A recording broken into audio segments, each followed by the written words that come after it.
पा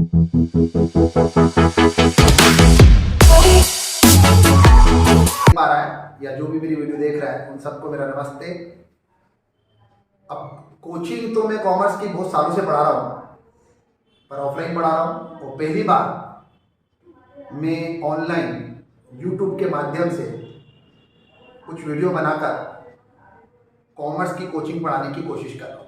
अगर आप लोगों को लगता है कि मैंने अच्छा पढ़ाया, अच्छा समझाया, आपको अच्छा समझ में आया, तो आप अप्रिशिएट कीजिएगा, कमेंट्स कीजिएगा और मुझे बताइएगा। तो बिना समय गवाए हम स्टार्ट करते हैं। और जो पहला वीडियो मैं बना रहा हूँ वो बना रहा हूँ cash flow statement class 12th के लिए। तो हम 8 या 9 या 10 वीडियो मान लीजिए, मैक्सिमम 20-20, 25-25 मिनट की वीडियो बनाएंगे, ज़्यादा लेंदी वीडियो नहीं बनाएंगे, जिससे कि आपको देखने में बोर भी महसूस ना हो। 20-25 मिनट बाद लगता है तो आप 2-5 मिनट का ब्रेक ले लें, और ब्रेक लेने के बाद वापस से रिफ्रेश होकर वापस से आप पढ़ाई में जुट जाए, जिससे आपको प्रॉपर और अच्छी तरीके से समझ में आए। तो 9 या 10 वीडियो आपने अगर वो पूरी मेरी देख ली तो मुझे इतना विश्वास है कि मोस्टली आपके कैश फ्लो स्टेटमेंट के डाउट क्लियर हो जाएंगे। तो मैं पहला वीडियो जो बना रहा हूँ वो थ्योरेटिकल बना रहा हूँ, और उसके बाद जो वीडियो बनेंगे वो सारे प्रैक्टिकल से रिलेटेड होंगे, जिसमें आपके मैक्सिमम डाउट्स क्लियर हो जाएंगे और आप बहुत अच्छे लेवल पर, मुझे ऐसा विश्वास है कि आप क्वेश्चन कर लेंगे। तो बिना समय गवाए हम स्टार्ट करते हैं कैश फ्लो स्टेटमेंट। ओके, तो देखिए हमारा पहला टॉपिक है क्लास 12 के लिए कैश फ्लो स्टेटमेंट जो हम बना रहे हैं। तो सबसे पहले इसके मीनिंग की बात करते हैं। तो देखिए इन शॉर्ट में तो अपने शब्दों में पहले बता दूं आपको कैश फ्लो स्टेटमेंट क्या होता है। कैश फ्लो स्टेटमेंट का मतलब होता है कि कैश का कितना इनफ्लो और आउटफ्लो है हमारे बिजनेस के अंदर, वो हमें देखना है या वो हमें दिखाना है। That is a cash flow statement. Cash flow statement हमारी क्या मदद कर रहा है कि inflow and outflow of cash कितना है वो हमें दिखाना है। That is a cash flow statement. जैसे मैं पढ़ के बताता हूं, देखिए मैंने क्या लिखा है। In very simple way we can say, in very simple way, inflow and outflow of cash and cash equivalent. क्या मीनिंग निकल रहा है कि कैश इनफ्लो एंड आउटफ्लो, हम बिल्कुल सिंपल भाषा में कह सकते हैं कि inflow and outflow of cash and cash equivalent it's called cash flow statement. आ रही बात समझ में? कैश फ्लो स्टेटमेंट का मतलब क्या हो रहा है कि we can say in very simple वे, हम बहुत ही आसान भाषा में कह सकते हैं कि inflow and outflow of cash and cash equivalent, cash और कैश इक्विवेलेंट का जो इनफ्लो एंड आउटफ्लो है वो क्या कहलाता है? हमारा कैश फ्लो स्टेटमेंट। तो हमारे दिमाग में नेक्स्ट क्वेश्चन बनता है। So my next question is what is cash and cash equivalent. तो कैश और कैश इक्विवेलेंट क्या होता है ये भी बता दिया भाई। डेफिनेशन जो हम बना रहे हैं, डेफिनेशन हम जो लिख रहे हैं, उस डेफिनेशन में हम क्या बोल रहे हैं कि inflow and outflow of cash and cash equivalent. तो सवाल भी उठता है भाई फिर कैश एंड कैश इक्विवेलेंट क्या होता है? तो so my next question is what is the cash and cash equivalent. तो कैश एंड कैश इक्विवेलेंट क्या हो गया? Cash in hand, cash in bank and marketable securities, and marketable security, इनको मिला दे तो हमारा क्या बन जाता है? Cash and cash equivalent. तो अगर मैं इन शॉर्ट बोलूं कि what is the cash flow statement, तो आप कहोगे कैश फ्लो स्टेटमेंट का मतलब होता है कि inflow and outflow of cash during the an accounting period. एक अकाउंटिंग पीरियड में कितना कैश हमारा इनफ्लो हुआ या आउटफ्लो हुआ, उसे हम क्या बोलते हैं? Cash flow statement. तो देखिए ये डेफिनेशन आप थोड़ी छोटी सी लिख सकते हैं, इंट्रो में डाल सकते हैं, डेफिनेशन में डाल सकते हैं। लिखते हैं क्या होता है, बिल्कुल लिखने का तरीका आप ये रख लेते हैं तो अच्छा इंप्रेसिव लगेगा, मेरा ये मानना है। आप ऐसे भी लिख सकते हैं। दूसरा फिर आगे बढ़ते हैं तो वी नो, हम क्यों बना रहे कैश फ्लो स्टेटमेंट? तो वी नो वेरी वेल, हम अच्छे से जानते हैं मैक्सिमम ट्रेडिंग कंपनीज। तो देखिए अब मैंने इस तरफ जो लिखा है we know very well maximum trading companies prepare balance sheet and statement of P&L। अब देखिए सबसे सवाल उठता है कि ट्रेडिंग कंपनीज क्या होती है? तो दो तरह की कंपनीज, एक तरह से मान के चले अपन समझने के हिसाब से कि ट्रेडिंग और नॉन ट्रेडिंग। तो ट्रेडिंग कंपनी जिसका मोस्टली इंटेंशन होता है प्रॉफिट अर्न करना, जिसका मेन इंटेंशन होता है प्रॉफिट अर्न करना, और नॉन ट्रेडिंग कंपनीज जिनका मेन इंटेंशन होता है सोशल वर्क करना। तो ट्रेडिंग कंपनीज की बात चल रही है। जो ट्रेडिंग कंपनीज होती हैं वो क्या प्रिपेयर करती है? Balance sheet and statement of profit and loss for showing our financial position. क्या शो करने के लिए? अपनी फाइनेंशियल पोजीशन शो करने के लिए। But it does not show cash inflow and cash outflow, पर वो नहीं दिखाती। क्या नहीं दिखाती? कैश इनफ्लो और आउटफ्लो। तो ट्रेडिंग कंपनीज अपनी फाइनेंशियल पोजीशन बताने के लिए क्या बनाती है? Balance sheet and statement of profit and loss, पर वो क्या शो नहीं करती? Cash inflow and cash outflow. अब आगे बात करती है कि if we want to know cash position, अगर हम जानना चाहते हैं कि हमारी कैश पोजीशन क्या है, so we prepare cash flow statement. तो हमें क्या बनाना पड़ेगा? Cash flow statement. मुझे उम्मीद है आपको अच्छे से समझ में आ रहा होगा। तो इन शॉर्ट यहां तक वापस से अपन एक छोटा सा रिवाइज कर ले कि भाई क्या होता है कैश फ्लो स्टेटमेंट। तो मैंने बोला we can say in very simple language या वे या वर्ड्स कि भैया कैश इनफ्लो का मतलब क्या होता है? कैश फ्लो स्टेटमेंट का मतलब होता है inflow and outflow of cash and cash equivalent. भैया कैश फ्लो स्टेटमेंट का मतलब क्या होता है? Cash inflow and cash outflow, मतलब कि inflow and outflow of cash and cash equivalent. आ रही बात समझ में? और मेरा नेक्स्ट क्वेश्चन बनता है कि भैया क्या है कैश एंड कैश इक्विवेलेंट? तो कैश एंड कैश इक्विवेलेंट क्या होता है? Cash in hand, cash at bank and marketable securities. अब हम ये जानते हैं कि मैक्सिमम ट्रेडिंग कंपनीज क्या बनाती है अपनी फाइनेंशियल पोजीशन बताने के लिए? Balance sheet and statement of profit and loss. पर ये क्या शो नहीं करते हैं? ये शो नहीं करते हैं हमारा कि कितना कैश इनफ्लो है या कितना कैश आउटफ्लो है। तो इसके कारण हमें क्या बनाना पड़ता है? कैश फ्लो स्टेटमेंट बनाकर दिखाना पड़ता है। अब देखिए आगे का, यहां से टॉपिक हल्का सा अपन बना रहे हैं, आगे की तरफ बढ़ रहे हैं। तो क्या पता लग रहा है? Cash flow statement is prepared according to the accounting standard 3 revised. मतलब कि कैश फ्लो स्टैंडर्ड जो बनता है, जो हमारे अकाउंटिंग स्टैंडर्ड चल रहे हैं, उसमें अकाउंटिंग स्टैंडर्ड 3 रिवाइज्ड के अनुसार बनाया जाता है। और इसमें 2 मेथड हमारी यूज की जाती है, एक डायरेक्ट मेथड, एक इनडायरेक्ट मेथड। तो कैश फ्लो स्टेटमेंट बनाने की कितनी मेथड्स होती है? 2, एक डायरेक्ट मेथड और एक इनडायरेक्ट मेथड।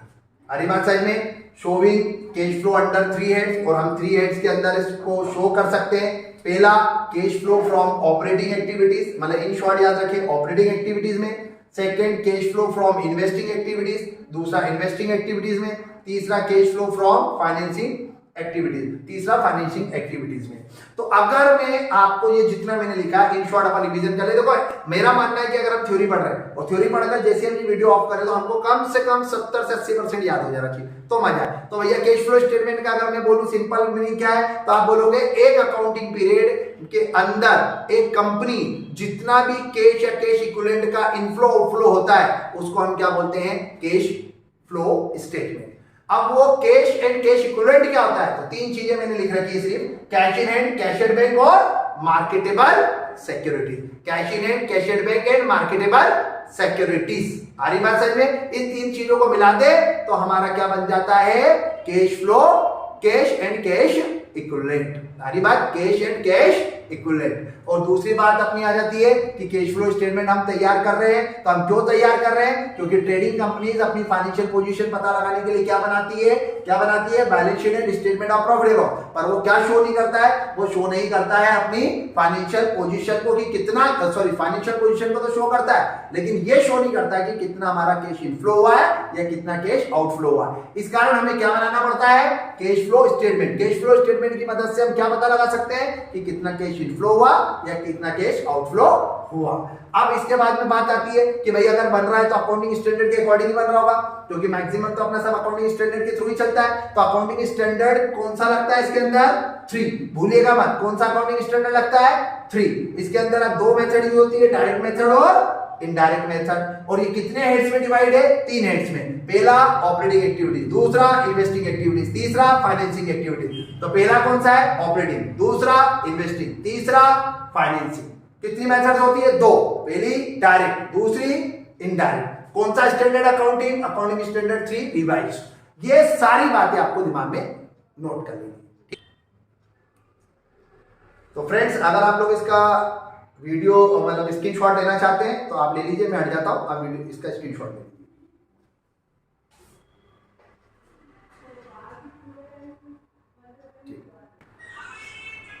ओके फ्रेंड्स, तो अब अपन शुरू करेंगे।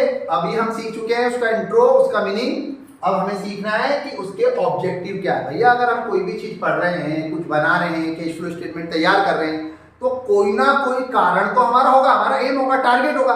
बिना एम, बिना टारगेट के तो कोई भी काम नहीं किया जाता है। तो कैश फ्लो स्टेटमेंट बनाने का हमारा ऑब्जेक्ट क्या है, हमारा एम क्या है, हमारा टारगेट क्या है। तो हमारा भैया टारगेट क्या है, कैश रिसीव्स। हम पता लगाना चाहते हैं पैसा हमारे पास से कहां से आ रहा है, किस तरह से हमारे पास पैसा है, वो सोर्स क्या है हमारा। तो सबसे पहले हम पता लगाना चाहते हैं कैश रिसीव्स।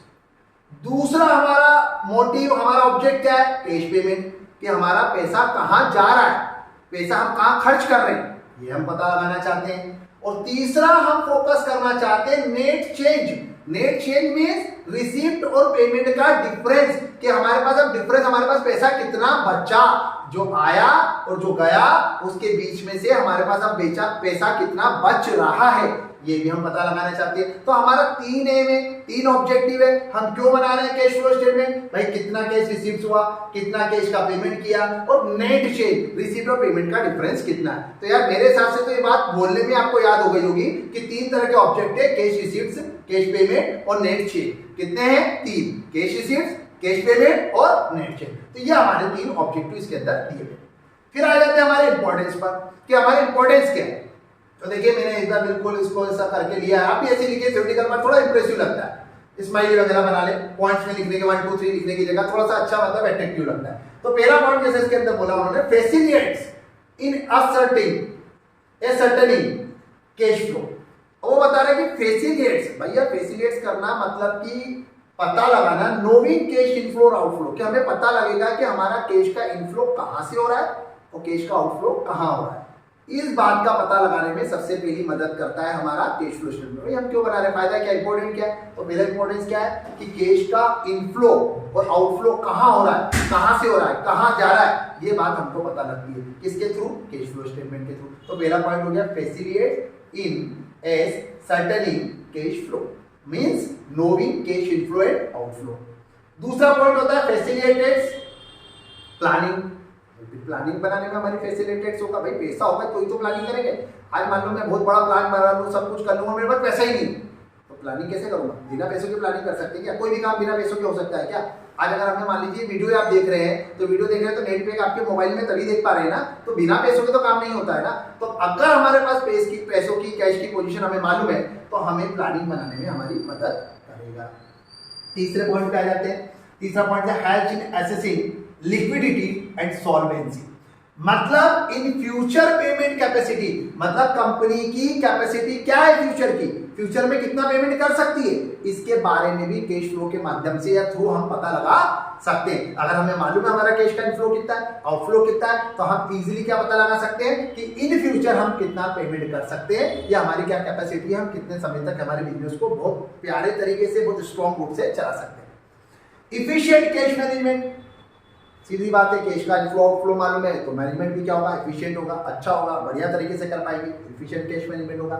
कंपैरेटिव स्टडी, अब कंपैरेटिव स्टडी क्यों बोल रहे हैं, क्योंकि मैक्सिमम क्या होता है कि अपना जो कैश फ्लो स्टेटमेंट बनता है ना, वो 2 इयर्स के बेस पे बनता है। कितने इयर्स के बेस पर बनता है, 2 साल के बेस पर। तो 2 साल के बेस पर बनता है तो यार हम कंपैरेटिव करवाते हैं, कंपैरिजन करवाते हैं कि पिछले साल हमारी पोजीशन क्या थी, इस साल हमारी पोजीशन क्या, तो कंपैरेटिव स्टडी भी हो जाती है। ये भी हमारा एक फायदा, हम स्टडी कर सकते हैं। और हाँ, इस वे में भी हम बोल सकते हैं कि हम दूसरे से भी अपने आप को कंपेयर कर सकते हैं, ये भी हम एक बार कह सकते हैं। लेकिन मेरे हिसाब से बेस्ट है कि हम हमारी 2 साल की बैलेंस शीट के हिसाब से उसको बनाते हैं, या 2 साल की फिगर के हिसाब से बनाते हैं, तो कंपैरेटिव स्टडी भी कर सकते हैं।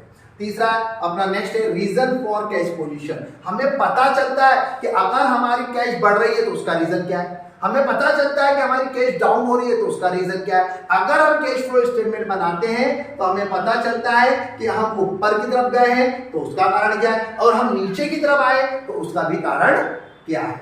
अगला है इवैल्यूएट मैनेजमेंट डिसीजन। फिर मैनेजमेंट का जो डिसीजन है वो इवैल्यूएट करने में, उसको सोचने में, उसकी कंपेयर करने में कि वो जो डिसीजन ले रहे हैं वो सही है, गलत है, ये सब के बारे में भी हम कैश फ्लो स्टेटमेंट के थ्रू पता लगा सकते हैं। डिविडेंड डिसीजन बहुत प्यारा पॉइंट है। डिविडेंड डिसीजन क्या, डिविडेंड का मतलब क्या होता है, डिविडेंड का मतलब होता है प्रॉफिट देना। प्रॉफिट देना मतलब हमारे जो शेयर होल्डर्स हैं, जो हमारे से जुड़े हुए हैं, जिन्होंने हमारे शेयर खरीदे, उन लोगों को हम कितना डिविडेंड, कितना प्रॉफिट में से शेयर बांट दें। हमको पता होगा कि हमारी कैश की पोजीशन क्या है, तभी तो हम उनको देंगे। पता लगा हमारे पास पैसा ही नहीं और हमने बहुत जितना भी पैसा था पूरे की पूरा बांट दिया, अब हमारे पास कोई नया प्रोजेक्ट आ जाता, हम काम ही नहीं कर पा रहे, तो ऐसा भी नहीं कर सकते। इसलिए अगर कैश फ्लो स्टेटमेंट हम बना रहे हैं, हमें कैश की इनफ्लो आउटफ्लो की कंडीशन मालूम है, तो क्या होगा, हम डिविडेंड डिसीजन प्रॉपर ले पाएंगे। And last point, facilitate capital budgeting decision. और कैपिटल बजटिंग डिसीजन में भी जो हमारा होता है उसके लिए भी हमें मदद करता है कैश इनफ्लो स्टेटमेंट। क्या मदद करता है, कैश फ्लो स्टेटमेंट। तो बॉस कितने पॉइंट्स हो गए देखे तो 1 2 3 4 5 6 7 8 9 मतलब 9 पॉइंट्स हो गए। तो देखिए बहुत सरल है। देखिए फैसिलिटेट क्या कर रहा है, असर्टेनिंग कैश फ्लो, पता लगा रहा है कैश का इनफ्लो आउटफ्लो क्या है। दूसरा फैसिलिटेट्स प्लानिंग, प्लानिंग क्या है। तीसरा helps in assessing liquidity and solvency, हमारी फ्यूचर में कैश की पोजीशन कैपेसिटी क्या होगी, कितना पेमेंट कर सकते हैं उसके बारे में बताएगा। Efficient cash management, cash management efficient है कि नहीं ये पता चलेगा।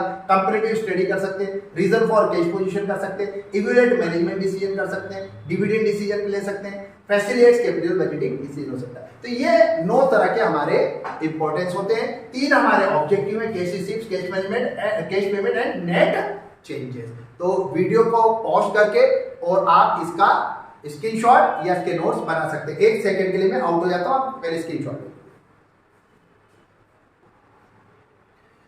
तो चलिए अब आगे अपना लास्ट टॉपिक मेरे हिसाब से कैश फ्लो स्टेटमेंट का थ्योरेटिकल का लास्ट टॉपिक, लिमिटेशंस। अब इसकी लिमिटेशंस हम देख लेते हैं क्या क्या है। तो देखिए पहली लिमिटेशंस मेरे हिसाब से non cash transaction are not shown. अरे यार ये तो बोलने से पता लग रहा है मेरे हिसाब से आप तो इतने इंटेलिजेंट बच्चे हो। Non cash transaction are not shown. जो कैश ट्रांजैक्शन है वही तो रहते हैं कैश फ्लो स्टेटमेंट में, मतलब नॉन कैश ट्रांजैक्शन तो मैं ले ही नहीं रहा हूं। तो अब अगर मैं नॉन कैश ट्रांजैक्शन नहीं लूंगा, मतलब मैं कैश सिस्टम से बना रहा हूं, एक्रूअल बेसिस से बना ही नहीं रहा हूं, क्योंकि 2 बेसिस होते हैं, एक्रूअल और कैश बेसिस। अब कैश बेसिस से बना रहा हूं, एक्रूअल बेसिस से बना ही नहीं रहा, तो एक्यूरेसी कैसे आएगी यार, एक्यूरेसी तो आना ही नहीं है, बहुत संभव ही नहीं है। तो इसलिए non cash transaction are not shown, मतलब कि जो नॉन कैश ट्रांजैक्शन वो आप दिखाई नहीं रहे हो, वो नहीं दिखा रहे हो, तो आपकी पोजीशन करेक्ट नहीं आएगी। दूसरा, not a substitutes from for n income statement, not a substitute for n income statement, मतलब ये सब्स्टिट्यूट नहीं है इनकम स्टेटमेंट का यार। इनकम स्टेटमेंट में तो हम सब ले लेते हैं, आउटस्टैंडिंग भी ले लेते हैं, डेप्रिसिएशन भी ले लेते हैं, अनपेड भी ले लेते हैं, एक्रूड भी ले लेते हैं, पर इसमें तो कैश पोजीशन वाली एंट्री चल रही है। तो इनकम स्टेटमेंट का अपना करेक्ट बनेगा क्या इससे, इसके थ्रू नहीं बनेगा। अगर हम कैश फ्लो के हिसाब से अगर हम इनकम स्टेटमेंट बना रहे हैं तो नहीं बनेगा। तो अगर हम कहेंगे हमने कैश फ्लो बना लिया तो इनकम स्टेटमेंट की जरूरत नहीं है, तो वो उसका सब्स्टिट्यूट हो गया, तो ये कहना गलत है, वो सब्स्टिट्यूट नहीं बनेगा। मतलब मैं ये कहना चाह रहा हूं कि इनकम स्टेटमेंट का सब्स्टिट्यूट नहीं है कैश फ्लो स्टेटमेंट, और ना ही वो बैलेंस शीट का सब्स्टिट्यूट है, क्योंकि बैलेंस शीट में भी आप सारी पोजीशन जो ले रहे हो, एसेट्स हो सकता है आपने क्रेडिट में भी परचेस की, पर आप वो चीज को ट्रांजैक्शन में लोगे नहीं, क्योंकि आप क्रेडिट ट्रांजैक्शन लेते ही नहीं हो, आप ले ही कैश फ्लो स्टेटमेंट रहे हो, आप कैश की ट्रांजैक्शन ले रहे हो, तो अपनी ना तो ये बैलेंस शीट का सब्स्टिट्यूट है, ना ये इनकम स्टेटमेंट का सब्स्टिट्यूट है। हिस्टोरिकल नेचर का, इन नेचर हिस्टोरिकल नेचर है, जो चल रहा है अपना, जो हो चुका है उस नेचर पे बना हुआ है। अब इसको सोचकर जो हो गया है उसी के अकॉर्डिंग हम दूसरा भी वैसे ही होगा ऐसा सोचे, अब ये भी नहीं हो सकता। तो हिस्टोरिकल इन नेचर है, हिस्टोरिकल नेचर का है। दूसरा, असेसमेंट ऑफ लिक्विडिटी। अब देखो लिक्विडिटी का मतलब होता है पैसा, अब पैसा लेना। अब पैसा लेना तो ठीक है, आप कैश की, सिर्फ आप कैश की एंट्री दे दो, सिर्फ कैश की। आप उधार से जो पैसा लेना उसकी तो बात ही नहीं कर रहे। अगर उसकी बात नहीं कर रहे हो तो उससे भी तो पैसा आ सकता है भाई। तो असेसमेंट ऑफ लिक्विडिटी वो भी करेक्ट शो नहीं हो रही है, सीधी सी बात है। और आखिरी point, accuracy of cash flow statement. और अगर इतनी बुराइयां हम इसकी कर रहे हैं तो कैश फ्लो स्टेटमेंट करेक्ट बनेगा, एक्यूरेट होगा क्या? बॉस बिल्कुल नहीं होगा। तो ये मान के चलना, ये 6 बुराइयां इसके अंदर हो रही है। और मेरे हिसाब से आपको समझ में भी आ रहा होगा, non cash transaction not shown, not a substitute of income statement, not a substitute for balance sheet, historical in nature। फिर अपना आ जाता है assessment of liquidity, accuracy of cash flow statement। और देखिए अगर आप इस तरीके से इसको शो करके लिखेंगे ना, आपको मजा आएगा, आपको समझ में आएगा। तो इन शॉर्ट अगर मैं बोलूं आपको याद हो जाए तो चलो मेरे साथ एक बार दोहरा लो, non cash transaction are not shown, हम नॉन कैश एंट्री नहीं दिखाते। Not a substitute for an income statement, ये सब्स्टिट्यूट नहीं है इनकम स्टेटमेंट का। Not a substitute for balance sheet, ये बैलेंस शीट का सब्स्टिट्यूट नहीं है। हिस्टोरिकल इन नेचर है। 30 और 5वां पॉइंट अपना असेसमेंट ऑफ लिक्विडिटी, इसकी भी दिक्कत होती है। और accuracy of cash flow statement, ये 6 बुराइयां इसके अंदर विद्यमान है। और दोस्तों ये पॉइंट्स मैंने जो उठाए हैं वो टीएस ग्रेवाल सर की बुक से लिए।